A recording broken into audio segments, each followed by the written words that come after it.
bienvenue sur la chaîne Citoyen Lucide. Nous sommes aujourd'hui mercredi le 16 novembre 2022. On va débuter notre petite revue de l'actualité d'aujourd'hui. Hier, The Orange Man a annoncé en fait qu'il allait se représenter pour les présidentielles de 2024. Donc, j'ai écouté son discours qui était vraiment très inspirant. En fait, ça faisait longtemps que j'avais pas écouté du Trump. Donc, j'ai été très séduit en fait par son discours. Bon, alors écoutez, moi, vous savez, la semaine dernière, j'ai déjà fait une vidéo pour m'expliquer un petit peu mon point de vue là-dessus. Donc, c'est sûr que là, dans les 2 prochaines années, il va y avoir des primaires aux républicains, en fait, qui vont décider c'est qui choisissent de revoir comme candidat pour les présidentielles. Donc, si ça s'adonne que c'est Trump, ben ça sera Trump. Puis si ça s'avère que ça sera DeSantis, ça sera DeSantis. Moi, voyez-vous, je suis ouvert. Par contre, l'affaire, c'est que quand même, hier, on voit que le discours de Trump était vraiment bien. Là. Honnêtement, c'est carrément ça que les Américains devraient vouloir avoir comme avenir. Je parle pas de Trump nécessairement, mais des affaires qu'il a dites, entre autres, dans son discours. Fait que là-dessus, ben écoutez, comme je vous dis, je l'ai vraiment trouvé bien, son discours, puis j'ai rien de plus à dire que ça, en fait. Donc, continuons avec nos annonces. Donc, voyez-vous, justement, ici, j'ai un texte, en fait, là, où justement, je parle de mon point de vue en rapport avec le discours de Trump d'hier, puis la vidéo que j'ai partagée la semaine dernière, ainsi de suite. Alors, c'est pas plus compliqué que ça. Bon, alors ici, je me suis rendu compte que la page était contaminée par un gars qui faisait partie du culte. Donc, j'ai encore là fait un beau petit texte pour donner mon point de vue à ce fameux Danny Richard là, qui a une belle photo avec un drapeau de l'Ukraine. Donc, voyez-vous, ça fait partie des affaires qui me tentent plus ou moins. Donc, tu sais, depuis que Trump est plus président, en fait, on a vu qu'il y avait des très grosses baisses d'écoute dans les médias de l'extrême gauche qui ont passé les 4 années de la présidence à Trump à faire de l'argent comme de l'eau, juste en blastant Trump, OK? Alors là, ici, on a dans le NPR, donc c'est un média de l'extrême gauche, encore une fois. Alors, je vous traduis qu'est-ce qu'ils avaient à dire, en fait, sur l'annonce de Trump hier. Donc, nous avons ici Donald Trump qui a tenté de renverser le résultat des élections présidentielles de 2020 et qui a inspiré une émeute mortelle au Capitole dans un effort désespéré de rester au pouvoir, va se représenter comme président en 2024. Donc, c'est ça qui me fait un petit peu, qui m'écœure, en fait, de savoir que Trump se représente. Puis, regardez, je le sais que vous allez peut-être pas comprendre ça, là, parce que vraiment du monde qui adore Trump à un niveau que vous avez de la misère à imaginer, OK? Mais là, l'affaire, c'est ça qui va arriver, c'est que là, vous avez entre autres CNN qui a tellement perdu de code d'écoute que CNN Plus n'a pas fonctionné. Donc, CNN a perdu 300 millions de dollars là-dedans. Vous avez plusieurs présentateurs de grands noms, entre guillemets, là, de CNN qui ont perdu leur nom. Les médias sont complètement perdus depuis que Trump est plus là. Et puis là, si Trump revient, ce qui va arriver, c'est que là, vous allez avoir les médias de l'extrême gauche qui vont recommencer à dire n'importe quoi, à augmenter la désinformation. Parce que quand je parle de ça, en fait, c'est que moi, c'est arrivé souvent que j'écoutais ce que Trump avait à dire, mais pas les médias. Puis là, il faisait tout simplement déformer la réalité. Il y avait des gens qui étaient payés à temps plein pour déformer les paroles de Trump. Il y a des gens qui étaient payés à temps plein pour haïr Trump et s'organiser pour que leur auditoire haïsse Trump aussi. Donc moi, ça me tente pas de savoir que ces gens-là vont revoir leur emploi. Ça me tente pas de savoir qu'il va y avoir des emplois qui vont vivre seulement sur le fait de vomir sur Trump, OK? ça me tente pas de savoir non plus que des médias comme NPR vont recommencer à être rentables à cause que Trump existe, OK? Donc, moi, là, personnellement, c'est vraiment une des raisons majeures pour lesquelles que ça me tente pas. Parce que là, voyez-vous, tu sais, qu'on l'aime ou pas, OK, ben ça a été extrêmement divisif, l'histoire de Trump. Puis les médias, c'est à cause de eux que c'est devenu divisé comme ça, OK? Donc, à un moment donné, c'est toujours de chercher la cause, là. Là, vous allez me dire, ouais, mais s'il fait des bonnes affaires, ouais, c'est sûr, mais là, à un moment donné, qu'est-ce que ça nous coûte, ça, là? Ben là, ça nous a coûté une aggravation de la désinformation puis de la maladie mentale dans les médias, OK? Fait que là, ils capotent. Voyez-vous qu'est-ce qu'ils viennent d'écrire, là? Donc là, ils inventent que il a essayé de modifier les résultats de l'élection de 2020, alors qu'on sait très bien que c'est les démocrates qui ont fait ça. Il nous parle ensuite de ça, d'une émeute mortelle au Capitole. Tu sais, on sait qu'il parle là du 6 janvier, OK? Alors que finalement, c'est un... tu sais, en fait, là, c'est une personne qui faisait partie de la manifestation qui est morte à cause d'un policier qui a tiré dessus parce qu'il capotait. Puis là, après ça, il nous dit qu'il a fait des tentatives désespérées pour rester au pouvoir, alors qu'il a concédé sa défaite en janvier 2021. Fait que je sais absolument pas du tout de quoi il parle. Fait que ça, voyez-vous, ça, c'est les médias, là. Puis moi, ça me tente plus, ça. Honnêtement, là, ça m'écoeure vraiment, OK, en tout cas. Mais bon. Alors, hier, j'ai fait une vidéo spéciale pour parler de ça. L'histoire qui est arrivée en Ukraine, qu'un missile est tombé en Pologne et que ça n'a pas été trop long, qu'il y avait déjà des rumeurs parce que, tu sais, au début, là, ils accusaient la Russie de ça. Mais il y a eu tout de suite des rumeurs comme quoi que c'était un missile ukrainien, en fait, OK? Alors, aujourd'hui, en fait, donc...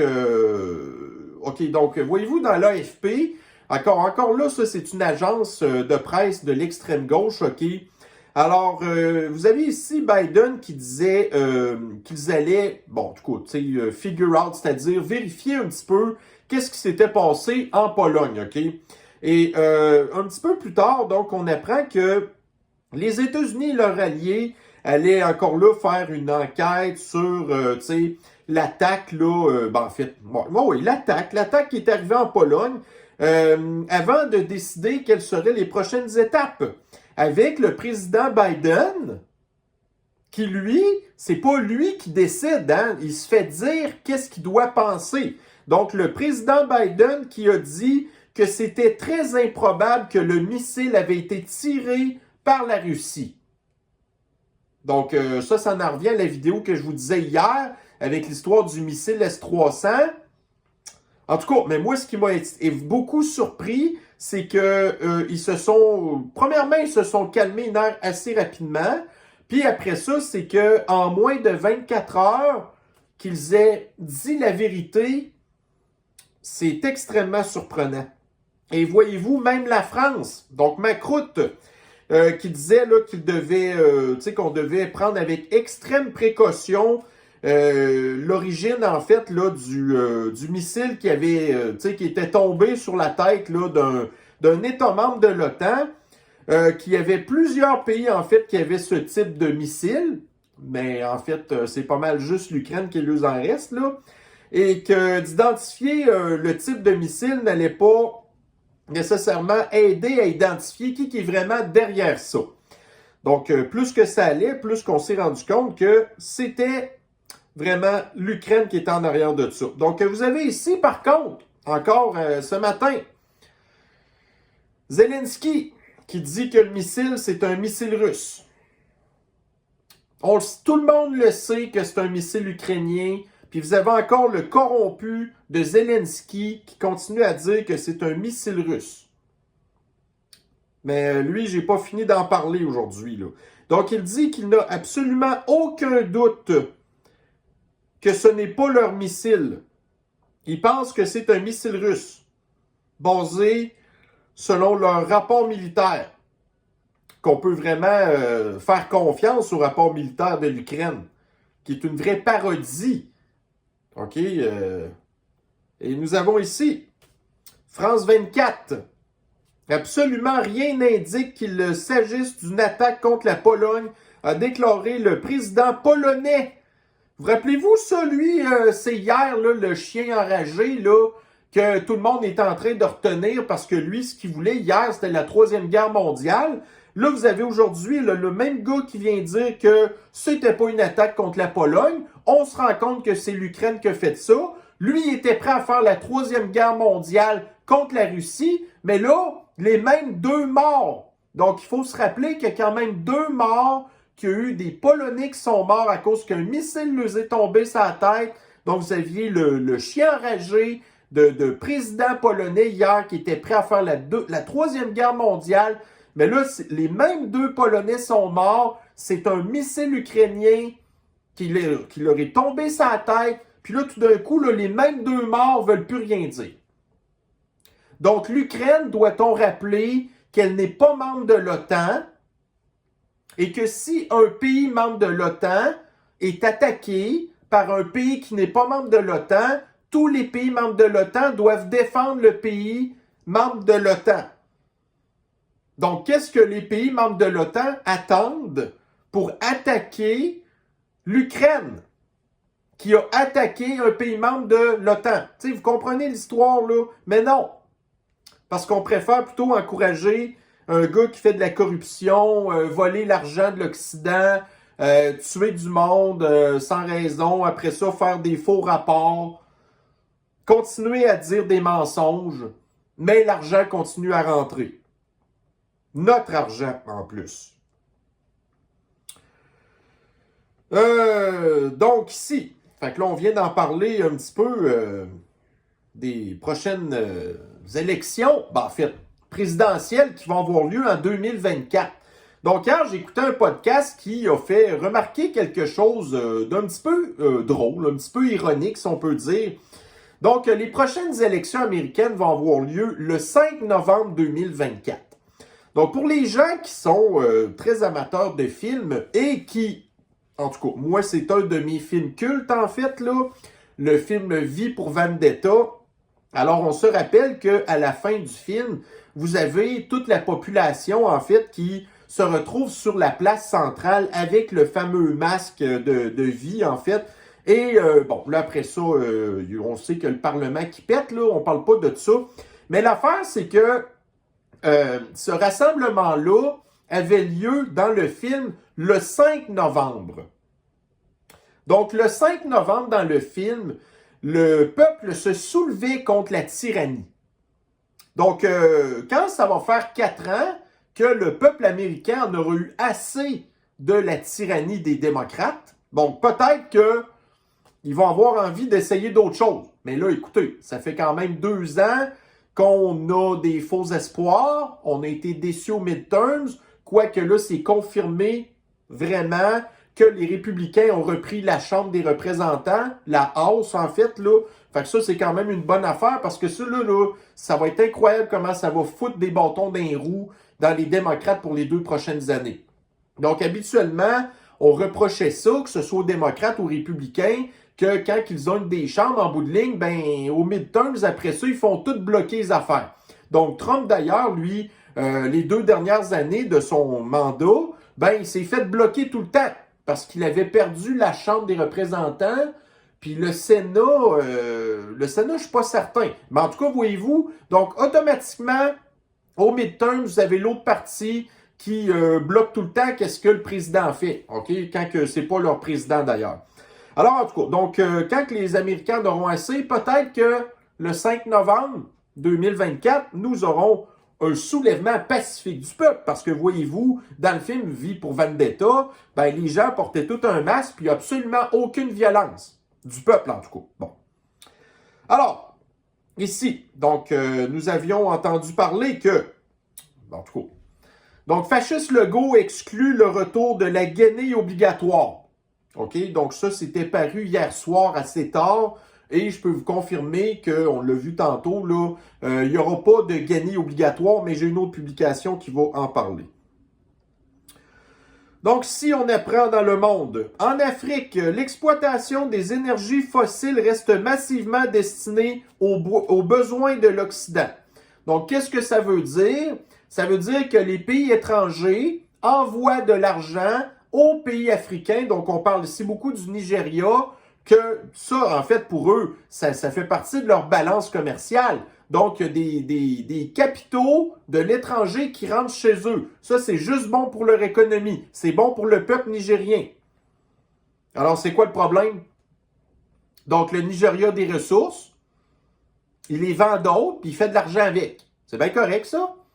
Mais là, vous avez les mondialistes qui veulent fermer le robinet du Nigeria et qui veulent plutôt qu'ils commencent à, au lieu de vendre du pétrole, qui est du liquide, ben, ça serait genre de plutôt commencer à faire des mines dégueulasses, qui sont mauvaises pour l'environnement, puis que le Nigeria, ben, c'est ça, qui s'installe lui aussi des coupe-gorges pour les oiseaux, puis des panneaux solaires fabriqués en Chine. Non. Ben, Nigeria, continuez à vendre votre gaz, là. Profitez-en. Donc, Journal de Montréal. Vol annulé ou modifié. Des transporteurs devront rembourser 600 millions de dollars aux passagers. Donc, ça, c'est aux États-Unis. Donc, depuis la pandémie, on sait comment est-ce que les compagnies aériennes ont énormément souffert du fascisme sanitaire. Ils ont perdu plein de pilotes. Ils ont été obligés d'annuler des vols. Là, cette année, genre, il y a eu beaucoup de vols qui ont été annulés, entre autres, à cause de la giblotisation obligatoire qu'il y a eu des pilotes qui en ont profité pour sacrer leur camp, ou, admettons, des agents de bord ou du staff, peu importe. Donc, ils ont perdu plein de pilotes. Là, après ça, les mondialistes ont fait à croire que les vols étaient annulés, pas à cause de la giblotisation, entre autres, mais à cause des changements climatiques. Donc, quand il y avait des vols annulés, même s'il faisait super beau soleil quelque part, donc il faisait à croire que c'était à cause des changements climatiques. En tout cas. Donc, voyez-vous comment est-ce que les mondialistes font tout ce qu'ils peuvent pour s'organiser, pour faire disparaître l'aviation, pour qu'on arrête de voyager. Donc là, ici, vous avez un juge, démocrate, encore une fois, qui condamne les compagnies aériennes pour des affaires que c'est même pas de leur faute. Donc, c'est la faute, entre autres, des démocrates, des mondialistes. Mais c'est pas eux qui vont payer la facture, non. Donc là, vous avez les compagnies aériennes qui ont déjà de la misère avec leur bilan financier, OK? Puis là, on leur renvoie encore une facture à payer. Toutes pour les fermer. Toutes. Ils font toutes pour les fermer. Donc, ici, dans le monde, abandon d'un projet pilote d'éoliennes flottantes au large du Morbihan. Alors, donc, c'est la compagnie pétrolière Shell qui était derrière ce projet-là. Mais là, pour toutes sortes de raisons, de rentabilité, de coûts qui ont explosé, l'inflation, ainsi de suite, le projet ne se fera pas. Et ici, nous avons aussi, dans le atlantico.fr, un très intéressant article qui a été, en fait, en tout cas, c'est une entrevue qu'un monsieur, en tout cas un expert dans le domaine a parlé, comme quoi qu'en bout de ligne, les éoliennes puis l'énergie, comment il dit ça, donc, l'énergie pilotable et non pilotable. Donc, l'énergie non pilotable, en fait, c'est qu'on dépend de mère nature. Donc, quand ils vendent, ça tourne. Quand ils vendent pas, ça tourne pas. Pareil, admettons, avec les panneaux solaires fabriqués en Chine. Donc, en fait, là, il explique que l'énergie non pilotable, c'était pas une énergie fiable.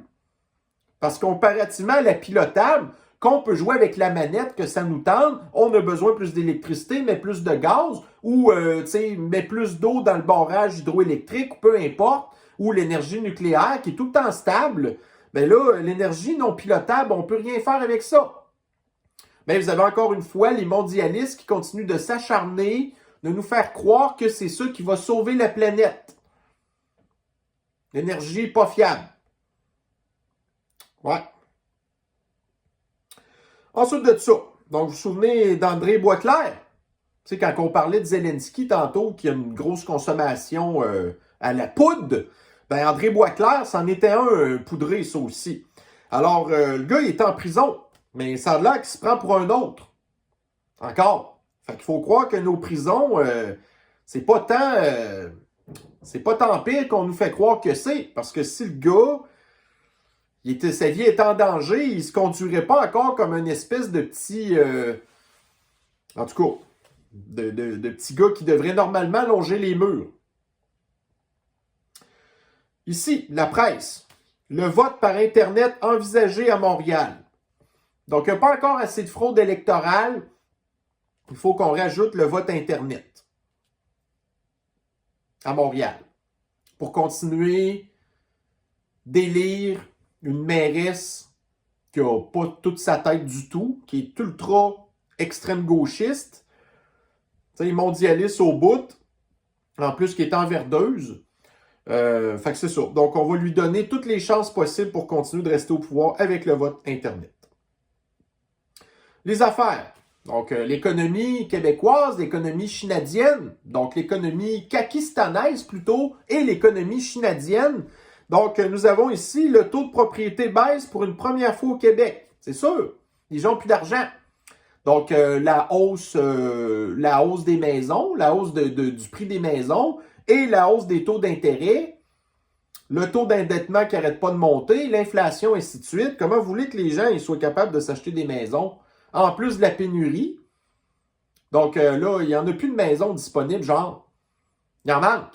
Fait que comment vous voulez en acheter une? Fait que merci de nous informer des affaires qu'on savait déjà.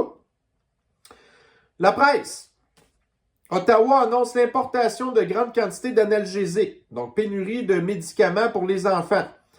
On apprend là-dedans que le gouvernement était au courant d'une pénurie qui s'en venait déjà en avril de cette année. On est rendu au mois de novembre. Qu'est-ce que le gouvernement a fait? Rien. Ils ont laissé la crise se faire. Et vous avez Justine, qui était tout contente de ça une couple de semaines, de confirmer la fameuse usine de giblotisation, de modernisation qui ne sert à rien, qui est dangereuse pour la population. Donc, on va verser à cette chose-là des centaines de millions de dollars en argent public pour un poison, alors qu'on aurait pu tout simplement peut-être s'organiser pour être capable de pouvoir reproduire nous-mêmes nos propres médicaments pour les générations futures, comme les enfants, entre autres. Mais non, on préfère plutôt faire du poison. Donc ici, dans le Daily Mail, vous avez Biden qui demande 37 milliards supplémentaires pour l'Ukraine. Donc, l'Ukraine n'est pas membre de l'OTAN, vient de garrocher un missile sur un pays membre de l'OTAN, tue 2 personnes innocentes. Puis Biden veut récompenser l'Ukraine en lui redonnant encore 37 milliards.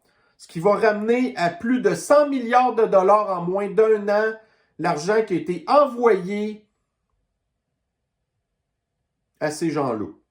Et il demande encore 9,5 milliards pour se préparer contre je ne sais plus là, ça doit être la 8e ou 9e vague de sniffles aux États-Unis. 9,5 milliards. Puis là, les républicains, qui ont maintenant la Chambre des représentants, donc disent non, là, c'est fini les chèques en blanc. Fait que j'ai vraiment hâte de voir s'ils vont vraiment le faire cette fois-là. Là. Fait que théoriquement, le 37 plus le 9,5, ça devrait tout être no way, rien du tout. Terminé. Là, on va s'occuper des Américains maintenant. On va arrêter de s'occuper des corrompus. Ensuite de ça, donc dans le Center Square, on nous rappelait que plus de 5 millions d'immigrants illégaux avaient traversé la frontière sud-américaine depuis que Biden était entré au pouvoir. Et qu'est-ce que les démocrates vont faire pour régler ça?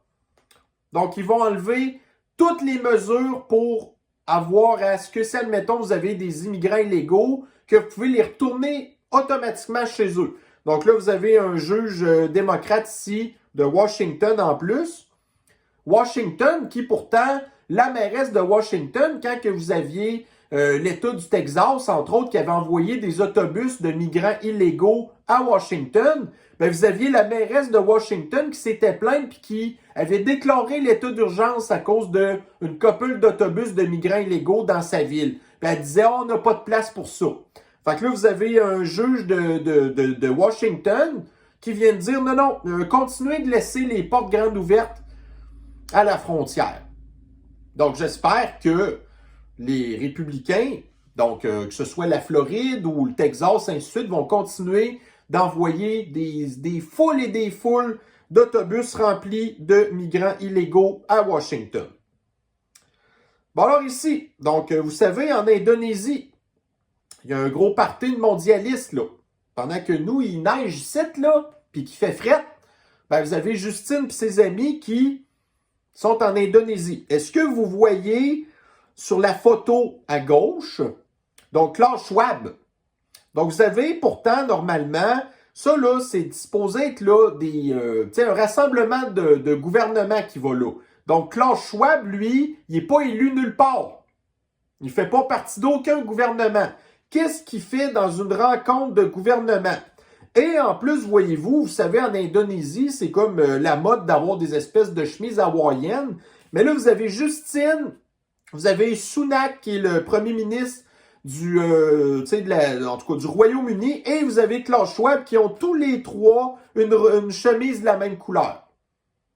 Puis en plus, vous pouvez voir que c'est une chemise rouge. Parce qu'on sait que ces gens-là, en fait, sont des communistes. Hein? Et nous avons, puis c'est ça que c'est un petit peu comique. Alors, vous avez ici Andrei Lavrov, en tout cas. Son nom de famille, c'est Lavrov, donc c'est comme l'espèce de chef, de ministre des Affaires étrangères russe, et Xi Jinping, qui est en tout cas, les deux sont comme alliés, qui ont tous les deux mis une chemise de la même couleur aussi, parce que c'est ça. Donc, ils font pas partie de la gang des mondialistes crottés. Mais Klaus Schwab, là, je sais pas qu'est-ce qu'il fait là. Aucune idée. Mais on le sait, c'est lui le boss de Sunak puis de Trudeau. Fait que, il vient surveiller qu'est-ce que ces espèces de petits pantins font. Donc ensuite, vous savez que le tunnel Louis-Hippolyte Lafontaine, ça fait plein de fois que j'en parle, il va être fermé jusqu'en 2025, donc 3 ans. Okay? Fait que là, imaginez-vous qu'il y a une gang de secoupes de Montréal qui pensent qu'ils devraient profiter des travaux pour aménager une piste cyclable dans le tunnel. Parce que là, le tunnel, l'affaire, c'est que c'est comme 2 tuyaux. Il y a un tuyau d'un bord, un tuyau de l'autre bord, puis il y a un tuyau central, dans le fond, qui est comme le tuyau d'entretien. Et là, cette gang de lunatiques-là voudrait que les vélos puissent passer dans le tunnel. Donc, le gouvernement dit non, parce que c'est genre pas vraiment faisable, selon eux, en tout cas. Ensuite, donc, le tramway de Québec, le futur transport collectif soviétique de Québec, qui a déjà dépensé plus que 3 millions de dollars en publicité. Et là, leur dernière campagne de publicité, ben, c'est un espèce de bonhomme mal fait qui te pointe du doigt et qui te dit de prendre le tramway. On a dépensé 4 millions de dollars là-dedans pour en aboutir avec une campagne de marde. Et les médias disent que c'est vraiment une bonne campagne. Ouais, ça fait rien que nous écœurer encore plus. Bon. Alors ici, donc la presse. Xi Jinping accuse Trudeau d'avoir coulé des informations aux médias. Donc, Trudeau a rencontré Xi Jinping. Puis ça a été compliqué. Parce qu'à la base, là, Xi Jinping, il voulait comme... Tu sais, il y a plusieurs ententes officielles qui ont été faites avec Joe Biden, je pense Macron, en tout cas, bref. La plupart des grands chefs mondiaux devraient normalement avoir une rencontre avec Xi Jinping, OK? Mais pas Trudeau. Parce que Xi Jinping n'aime pas Trudeau. Fait que là, ils se sont quand même informellement rencontrés, OK? Puis là, tout de suite après, ce que Trudeau a été faire, ça a été de mémérer tout ce qu'il s'était dit à Xi Jinping, alors que Xi Jinping, dans sa tête à lui, c'était comme une rencontre entre les deux, puis que ça reste de même. Mais la maudite memoune de Trudeau, la mémère de Trudeau, elle a été toute stoulée les affaires aux médias. Tout de suite, ça a coulé, ça, là. Bon, alors, vous avez été témoin, vous aussi, de la fameuse alerte en question. C'est beau, allez chier. Excellent. Donc, c'est ça. Fait que le gouvernement, puis le pire, c'est qu'en plus, j'avais mis mon téléphone sur le mode avion, mais là, lui, il devait être sur Wi-Fi, fait que ça doit être à cause de ça. Peu importe. Donc, tout ça, on a pour dire qu'on en revient que là, Xi Jinping est en joie le vert après Trudeau, pour avoir stoulé leur rencontre, OK? Alors là, ici, nous avons une vidéo de comment se sont passées les affaires avec Xi Jinping.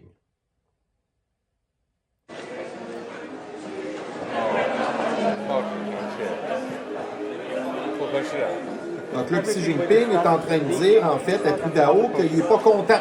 Là, vous avez Trudeau, la grosse memoune, qui baisse les yeux et qui ne sait pas trop quoi dire.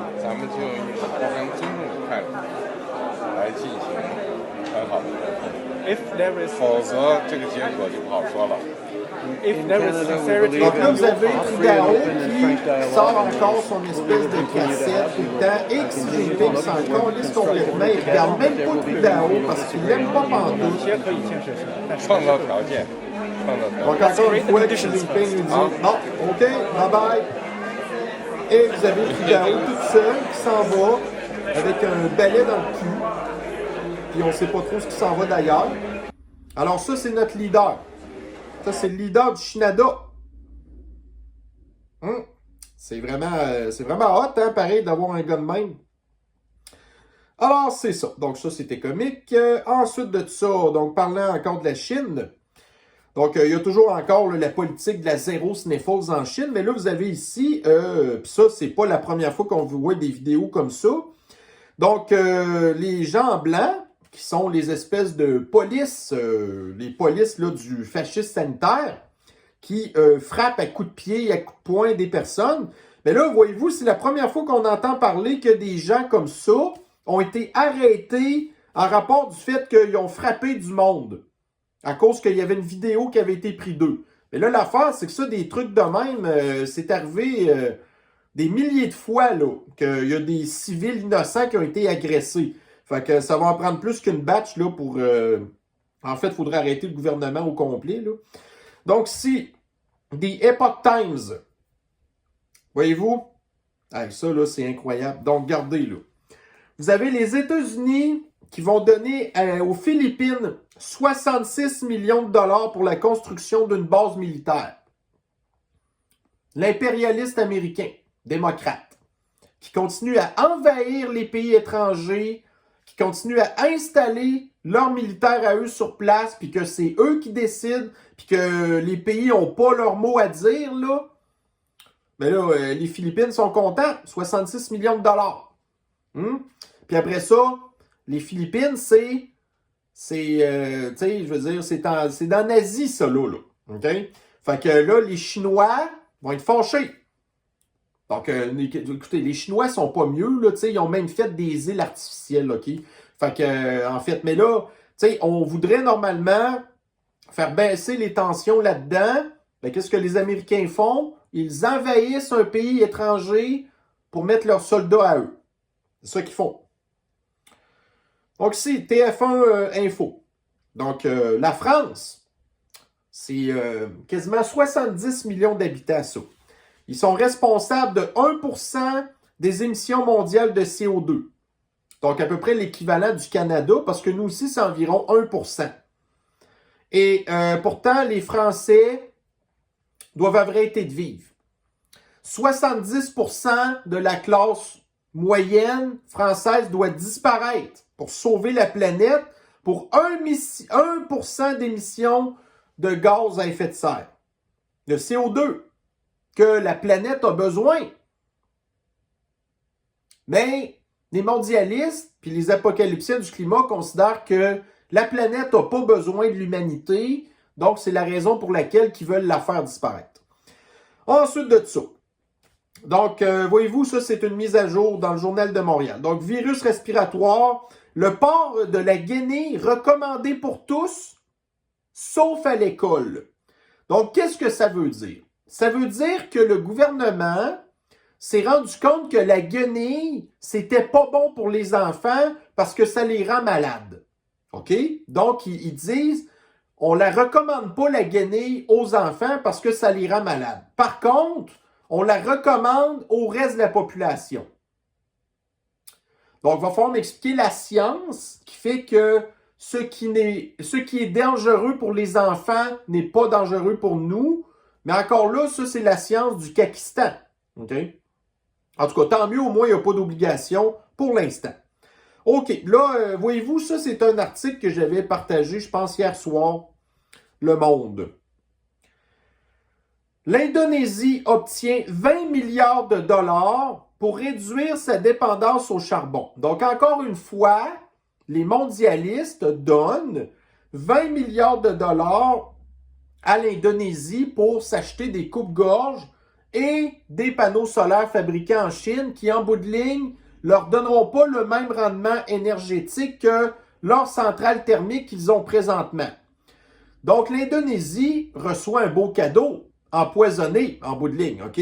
Mais là, l'affaire, c'est qu'on apprenait dans le post-millénial ici que la même journée que l'Indonésie reçoit un cadeau empoisonné de 20 milliards, le ministre de l'Antisanté de l'Indonésie appuie le passeport de contrôle social, OK, le passeport de santé, l'espèce de passeport vaccinal, là, selon les termes, en fait, de l'OMS, les mondialistes, là, qui veulent, en fait, le passeport numérique, l'identité numérique. Donc, tout d'un coup, on te donne 20 milliards, mais en échange, par exemple, tu vas appuyer notre projet d'identité numérique mondiale, OK? Fait que si ça, c'est pas de la corruption, mais là, ça coûte cher, 20 milliards.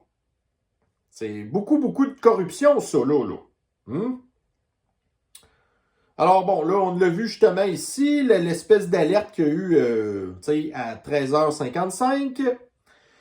Donc, c'était pas mal la revue de l'actualité que j'avais à faire aujourd'hui. Donc, un petit peu moins long que d'habitude, mais il faut dire que là, je commence à couper les coins ronds un petit peu parce que c'est quand même long, hein.